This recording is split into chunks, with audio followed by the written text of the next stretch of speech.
Oh, where was I?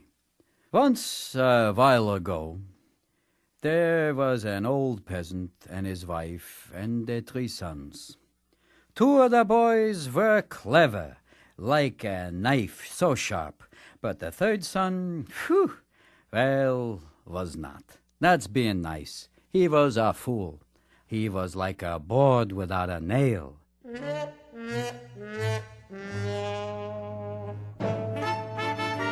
Now it came to pass in those days that the Tsar of all Russia issued a proclamation to every cottage in the land that whosoever could build a flying ship, one that could sail throughout the blue sky, this way and that, hither and yon and hither. I don't know where hither is, but I hear it's nice. They would win the hand of his lovely daughter, the princess. The 2 clever brothers were naturally eager to try their luck, and so they each resolved to set off. Their father gladly provided them finer clothes than he had ever worn himself, and gave his blessing for their journey. Their mother made up hampers of food, soft white rolls, cooked meats, bottles of corn brandy, and a little potato latke, maybe for later.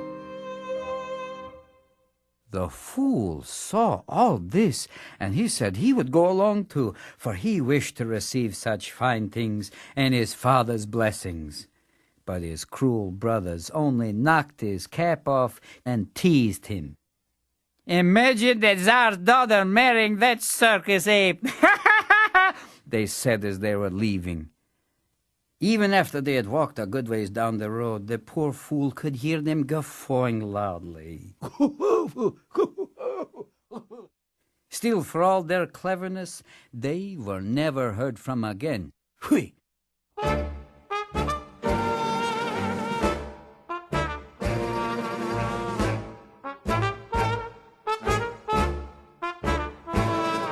Some time passed. Not much, not a little. What am I, a watch? And the fool decided his time to leave had come. But when he told his mother, she only scoffed. "Ha!" she said. "With your fine luck, it's only a matter of hours before you're eaten by a pack of wolves." But his father was of a different mind. Being like a father, he took kind of a stand. "If he's eaten, then he's eaten. It's high time we allowed the boy to learn by his own mistakes." "Your father may have a kind heart toward you," his mother said, being the good woman that she was. "But as for me, if you're eaten by wild beasts, don't even think about coming home." And with that, she gave him some old rusks she had thrown into a sack, and he left.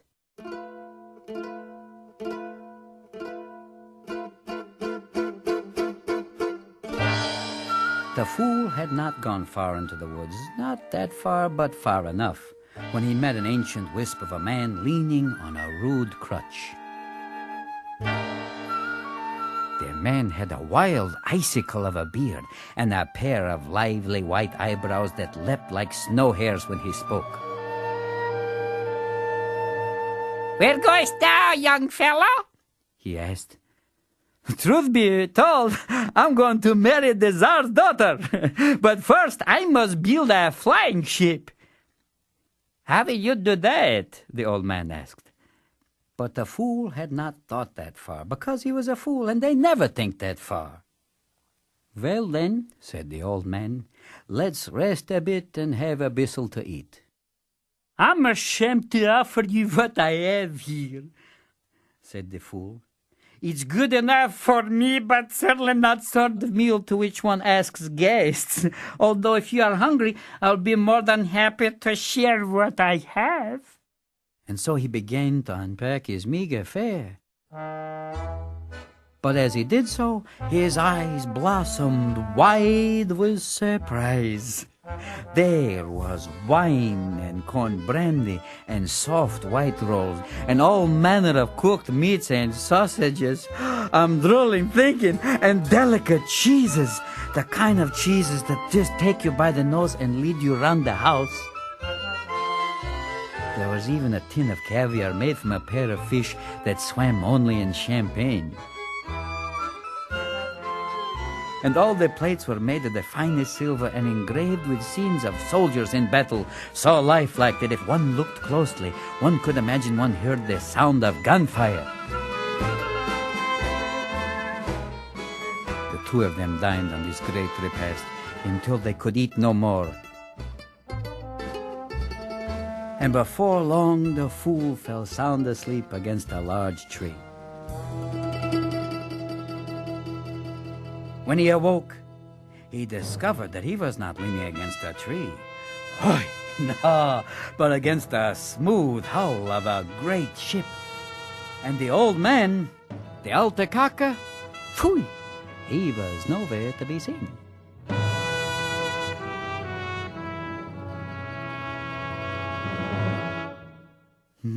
My, I can hardly remember being so industrious, thought the fool. But look what I've done!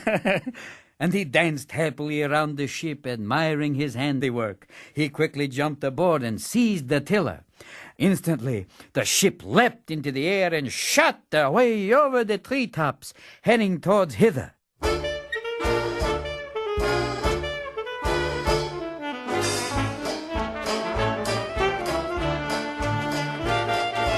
Before long, he spotted a very thin fellow carrying a roasted pig. "Good day to you, Uncle Skinny," said the fool in a way that only fools can say, that makes you laugh and wonder at the same time. "Where you going?" "Want to buy some dinner." "But there's a banquet under your nose," the fool called out. "Really?" the man said. "Where?" "Oh, why this is just a scrap, hardly a mouthful. I'm on my way to marry the Tsar's daughter. There's sure to be a good deal to eat there. Come aboard, big guy." So the big eater climbed aboard and they sped off, a little bit heavier in the hull, but they got off the ground.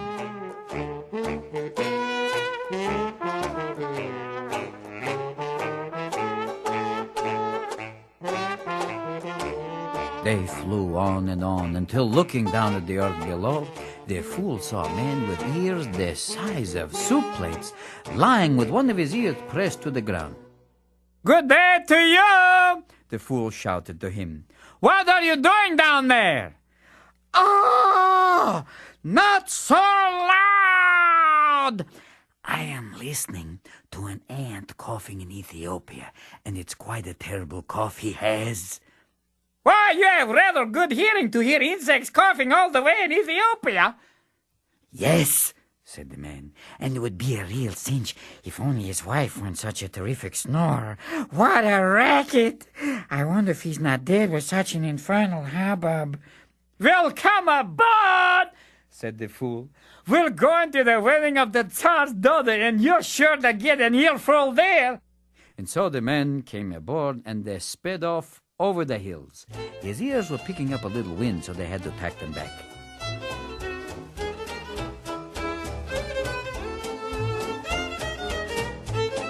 Before long, they spotted a man hopping along on one foot with the other tied behind his head.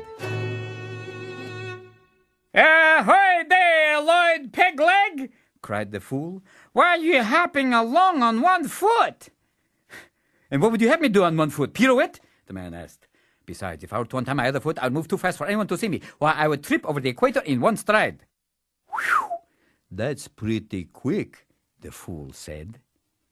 "If you think that's quick," the man replied, "you should have seen me before the old arthritis set in."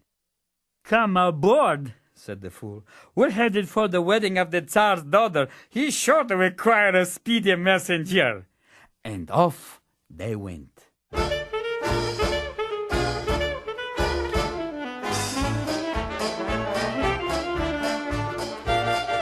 They flew on, which is more on and on than the on and on before.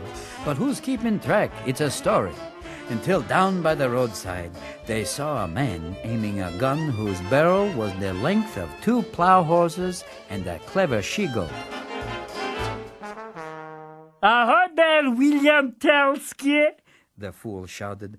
"Can you tell us what you're aiming at?" "Well, you see," the man said, rubbing his jaw, "there's an ant in Ethiopia with a terrible cough. I should like to put him out of his misery." But his wife's loud snoring, that's what keeps him ill, the fool replied. Yes, of course.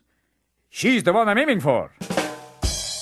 Take your place among us, said the fool. The Tsar is sure to require such a skilled marksman.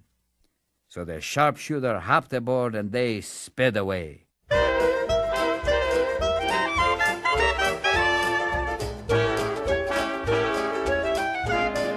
As they were traveling, they saw a shrunken weakling of a man stoop beneath a head of hair so great that he groaned with the effort of carrying it.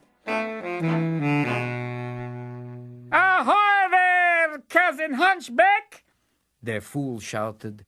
What sort of burden have you got there? Oh, it's no burden at all, he replied wearily. It's only my strength I'm carrying. There's quite a lot of it, as you can see. Well, there's going to be a wedding of the Tsar's daughter, said the fool. And they're sure to need a strong man there. In any case, they're sure to have a pair of shears for a decent haircut. Climb aboard, Samson! But the weakling couldn't manage it himself. So the fool and the sharpshooter got down and lent him a hand, pulled him up onto the ship, and they sailed across the countryside.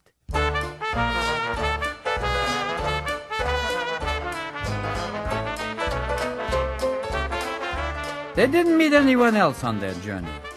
And after some time had passed, not much and not a little, they came to the palace of the Tsar himself.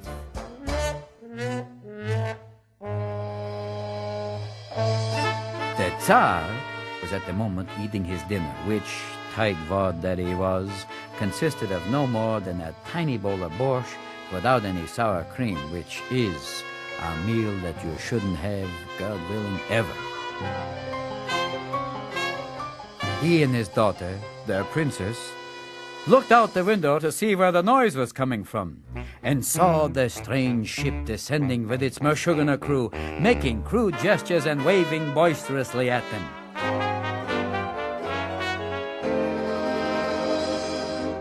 One of the Tsar's servants, a miniature genius interested in marrying the Tsar's daughter himself, was watering his mechanical bear at the fountain when the ship landed.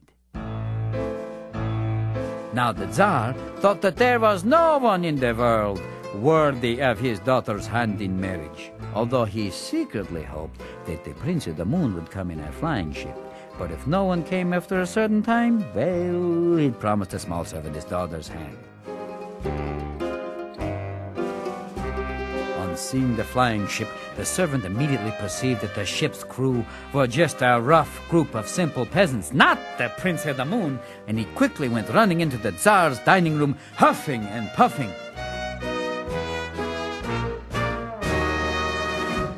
Has the Prince of the Moon come for the hand of my lovely daughter? The Tsar asked the servant, beaming with pride. Far from it, your majesty, replied the winded egghead. It's just a loud group of simple moujiks. Moujiks, every one of them. Moujiks! Right! What's a moujik? Peasants, your majesty. Pheasants? No! Peasants! Just a group of lowlifes from the countryside. And the leader of this riffraff claims he's fulfilled the requirements of your proclamation with that ship of his, and is asked for the hand of your daughter, the princess. Oh? Said the Tsar, visibly shaken and physically moving too. Could I see that proclamation again? Yes, your majesty, said the smarty pants, immediately producing the parchment. There it is in black and white. Whoops!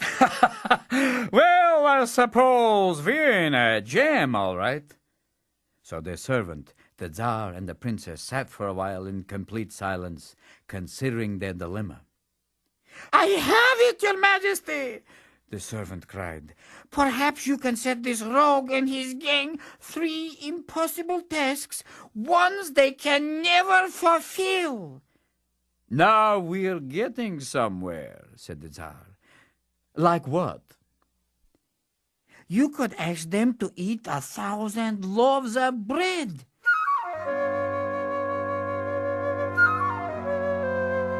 This nearly tore the Tsar in two. He wanted desperately to rid himself of this unwanted suitor, but as a tightwad, the idea of parting with 1,000 loaves of bread was more than he could bear. But in the end, to get rid of the fool, he agreed.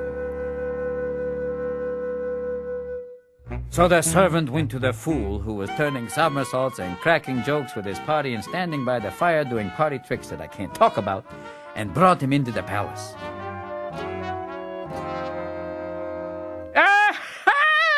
Said the fool loudly on seeing the princess. "My bride to be! What a vision you are! And my soon-to-be father-in-law! May I call you Pop?" "Pop?" said the Tsar, reddening. "It is His Majesty's desire that all suitors first fulfill 3 small tests before any wedding plans be discussed," the servant said.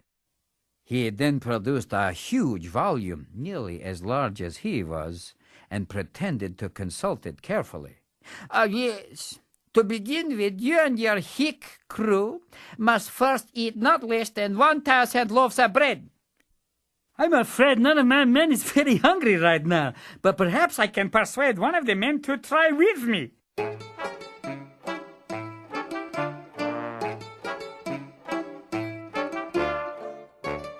So he summoned the eater from the ship. And no sooner than the loaves were set before them, they were, boom, gone. That's it. "Ah, I think I have some loaves coming to me yet," the eater said anxiously. "I'm afraid it only tasted like 900, really.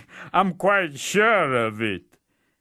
Now the Tsar was more upset than ever, as you can imagine, and his daughter, the princess, was biting her lip. But the servant was as sly as a fox, and he again thought quickly. "Excellent, excellent. And now," he said, as he pretended again to read from the book, "let me see. Ah, yes.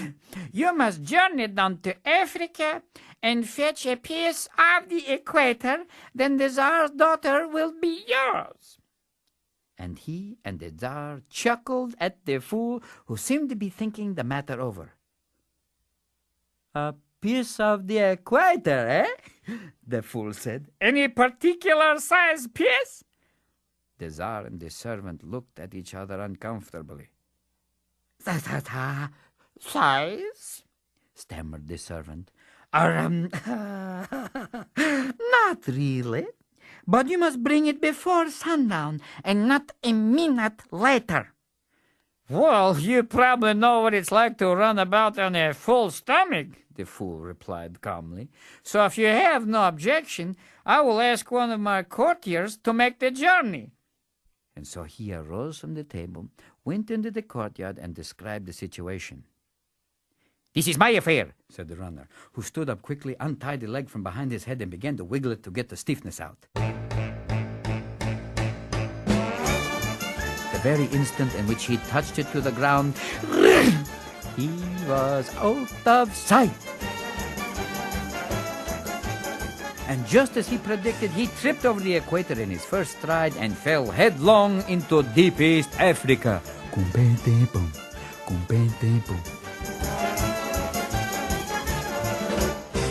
When he got up, he immediately retied his leg and began to hop along the equator's length, for he hoped to scout out a nice, handsome piece.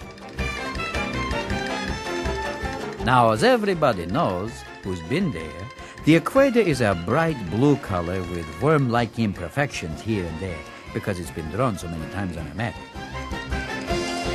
When he came upon a part of it that was free of imperfections and was so brilliantly blue that it made the sky look as red as a rose in comparison, he bit off a nice piece the size of a young fig, put it in his pocket, and sat down against a tree to take a nap.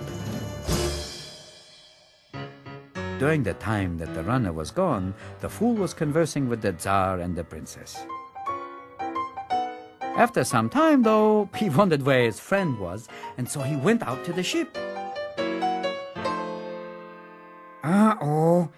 said the hero with his ear to the ground. "A swift bear is fallen under a tree. I can hear him snoring, and there's a flea asleep in the hair on the very top of his head, just 10 rows back from the widow's peak. Wait, oh, sorry, 12, and the flea's snoring too." "I see him," said the sharpshooter. "I see him." "Who? "Lord Pegleg?" asked the fool. "Not the flea. I now see Pegleg just below the flea. Leave it to me."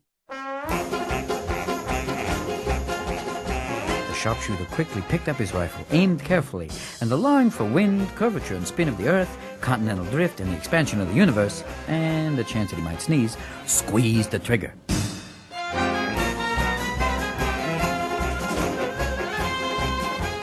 The bullet hit the flea squarely amidships, which is to say it struck it on the third button on his brocaded flea's vest, dead bullseye, and ricocheted loudly, ka-ping, off the embossed buckle on his high-heeled shoe.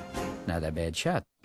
The sound was so loud that it immediately woke the runner, who, seeing that the sun was about to set, quickly put both feet on the ground. Faster than 63 speeding bullets, arrived at the Tsar's palace with the equator safely in his pocket. He gave it to the fool, who immediately brought it into the Tsar and his daughter. Now the Tsar began growing quite pale, and his daughter was crossing and uncrossing her eyes unattractively. But again the servant thought quickly. "Well, this is all well and good," he said, winking at the Tsar. "but there is one more task listed which you must fulfill." And again he pretended to read from that large book. "Oh, yes.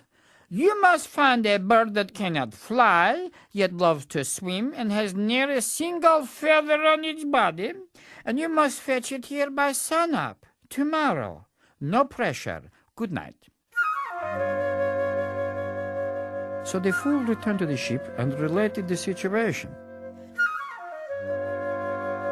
Now, naturally, the eater was aware of all the birds in the world that could be eaten, and he said that he had heard of such birds as the servant described. But he said that they lived at the very bottom of the world, far beyond the equator, where it was very cold. So the sharpshooter immediately looked in that direction, and with a little squinting said, "Aha!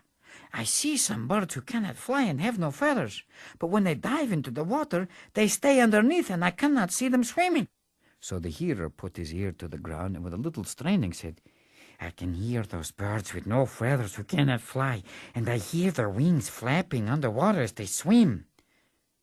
That settled it. Of course, the runner was again eager to make the journey and fetch the bird, and he was already beginning to untie his leg, but the sharpshooter objected strongly. "No, no, no, no, no, no, no, no, no, no!" And he added one more. "No," he said to them. "You see, I have run out of bullets. If the runner should fall asleep again, we'll be quite powerless to rouse him. He simply cannot go." So they sat there silently thinking. But just 1/10 of a second before they were about to give up, the hairy weakling clambered out of the ship's hold and blinked at the twilight, for he'd been sleeping soundly below deck since her arrival. "I perceive it's high time I puffed up," he announced to them weakly. Yes, time to puff up indeed." And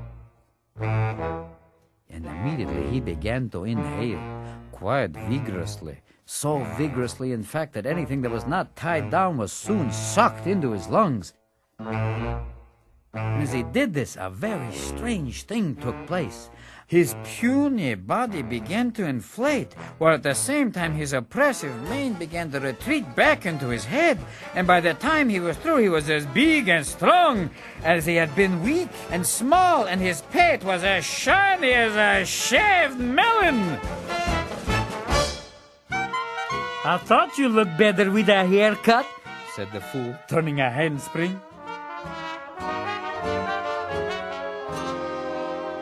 The puffer then opined that if they were unprepared to travel to the South Pole, they would have to bring the South Pole to them. And so, grabbing a hold of a piece of turf, he began quickly hauling the countryside toward himself like a sailcloth. The fool and his crew watched in absolute amazement as houses and whole villages appeared on the horizon like ships, came toward them, and then disappeared into the pile behind the puffer.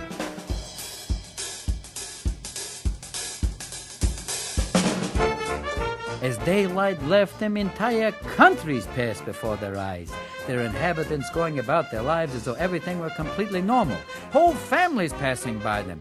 This is called traveling at the speed of life, or the theory of relatives. And there was one man named Einstein who saw this and went, "Whew, what an idea." But That's another story. on and on it went. Faster and faster the puffer pulled, never stopping. He pulled and he pulled, all through the night, on and on and on. Finally, just as he was running out of strength and the first rays of the sun were beginning to redden the horizon, The South Pole skidded to a halt. hey, right in the center of the Tsar's courtyard, and his job was done. Now, when the Tsar woke up, he immediately looked out his window.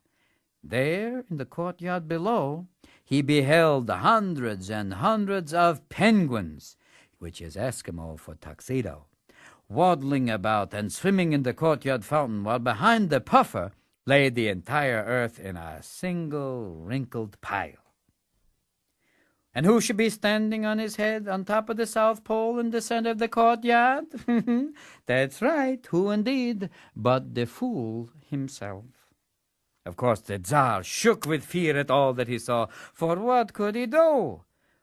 Without a moment's hesitation, he threw open his bedroom window and shouted down to the fool, Congratulations, my dear son-in-law. She's all yours.